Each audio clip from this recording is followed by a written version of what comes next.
दोस्तों, एक शादीशुदा व्यक्ति को एक 22 वर्षीय लड़की से प्यार हो जाता है, लेकिन वह महिला अपने आशिक को जब दूसरे महिला के साथ रंगरेलियां मनाते हुए देखती है तो दोनों महिलाओं का आपस में झगड़ा हो जाता है।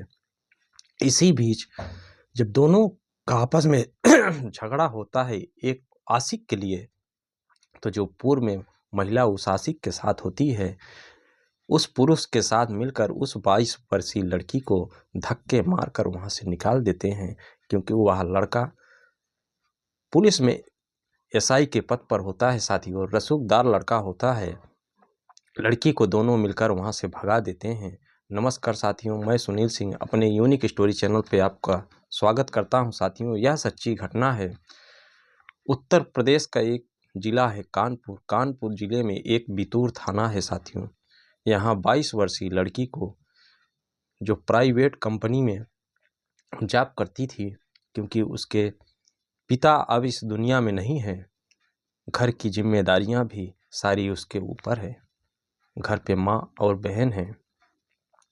इसी बीच उसके फेसबुक पर एक दिन एक फ्रेंड रिक्वेस्ट आती है। लड़की उस फ्रेंड रिक्वेस्ट की प्रोफाइल चेक करती है तो काफ़ी उस प्रोफाइल से वह प्रभावित हो जाती है और उस फ्रेंड रिक्वेस्ट को एक्सेप्ट कर लेती है। धीमे धीमे दोनों में चैटिंग बढ़ने लगती है। चैटिंग से धीमे धीमे फ़ोन नंबर भी एक दूसरे से बातें होने लगती हैं। साथियों, ये लड़का उत्तर प्रदेश के मेरठ का रहने वाला होता है। दोनों की लंबी चैटिंग चलती, डेली घंटों चैटिंग होने लगती है। दोनों आपस में अपना सुख दुख साझा करते हैं। लड़की अपने बारे में बताती है कि मेरे पिताजी अब इस दुनिया में नहीं हैं, घर की जिम्मेदारियां भी सारी मेरे ऊपर है। लड़का भी अपने बारे में बताता है कि मैं सब इंस्पेक्टर के पद पर तैनात हूँ और मेरी तैनाती इस समय कानपुर में है। क्योंकि अब लड़की जब यह जानती है कि लड़का पुलिस में है और कानपुर में ही मेरे शहर में ही है, तो लड़की को काफ़ी यह सुनकर काफ़ी खुशी भी होती है। और चूँकि दोस्ती धीमे धीमे अब गहराती चली जाती है, दोस्ती इतनी गहरा गई कि घंटों बातें होती, इसके बाद दोस्ती प्यार में भी बदल जाती है। साथियों, धीमे धीमे मिलने का भी सिलसिला चालू हो जाता है। अब वो बातें भी करते हैं और मिलते भी हैं। इसी बीच एक दिन लड़के ने लड़की को अपने कमरे पे बुलाया। लड़की वहाँ जाती है, कमरे पे दोनों मिलते हैं। लड़का लड़की पर फिजिकल रिलेशन बनाने का दबाव बनाने लगता है, लेकिन लड़की इस बात को मना करती है। लड़का अपने झांसे में लड़की को ले लेता है कि अब तो हम दोनों आगे चल के शादी ही करेंगे, दोनों बालिग भी हैं, तो इसमें क्या दिक्कत है।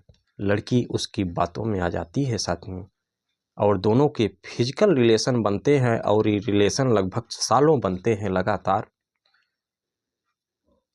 इसी बीच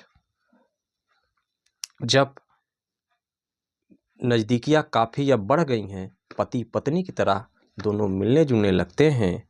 एक दिन ऐसा हो जाता है कि लड़की को जब उसके कमरे पे जाती है तो वहाँ पूर्व से ही एक लड़की उस लड़के के साथ थी। यह सब वह 22 वर्षीय लड़की देख लेती है। जब वह देख लेती है तो दोनों की आपस में झड़प होने लगती है। लड़के को भी कहती है, तुमने मेरे साथ बहुत दगा किया है, प्यार मुझसे करते हो। और इस लड़की के साथ लड़का कहता है, ये तो मेरे तुमसे पूर्व की से ही यह मेरी गर्लफ्रेंड है।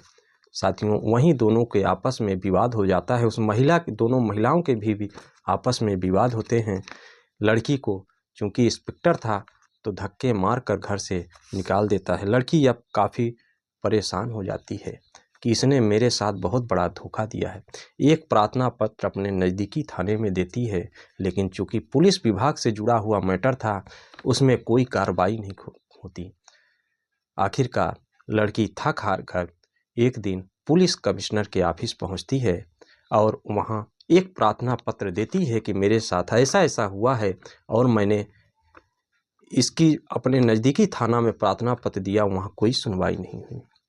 साथियों, जब पुलिस कमिश्नर के पास ऐसा आदेश जाता है तो वहाँ से तुरंत आदेश थाने के लिए आता है, लेकिन चूँकि विभाग से जुड़ा हुआ मामला था तो पुलिस वाले यहाँ लिपापोती करने में लग जाते हैं। इसी बीच पुलिस कमिश्नर का ट्रांसफ़र हो जाता है। नए कमिश्नर साहब आते हैं। अब केस लगभग ढील हो चुका था। 2 महीना बीतता है, पुनः पुलिस कमिश्नर ऑफिस पहुंचती है और रोते ही वो नए कमिश्नर साहब को सारी जानकारी देती है। बड़े ही इत्मीनान से पूर्व वाले भी कमिश्नर सुने थे, ये भी उनकी समस्या को सुनते हैं।